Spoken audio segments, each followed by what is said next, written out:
Uygur gençleri Berlin'de buluştu. Dünya Uygur Kongresi Araştırma Merkezi tarafından düzenlenen Geçmişe Dönüş etkinliği 7 Nisan'da Almanya'nın başkenti Berlin'de başladı.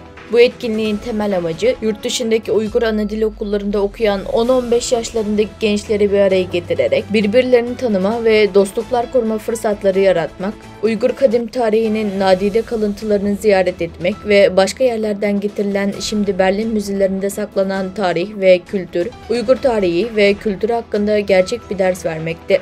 İngiltere, Fransa, Belçika, Hollanda, Norveç, İsveç ve Finlandiya gibi 7 ülkeden 26 genç ve beraberindeki 30 yetişkinin katıldığı bu etkinliğe 8 Nisan Cumartesi günü Berlin'de yaşayan Dr. Abdülsemet bazı ünlü tarihi yerlerini ve Uygur eserlerinin sergilendiği Humboldt Müzesi'ni ziyaret etti.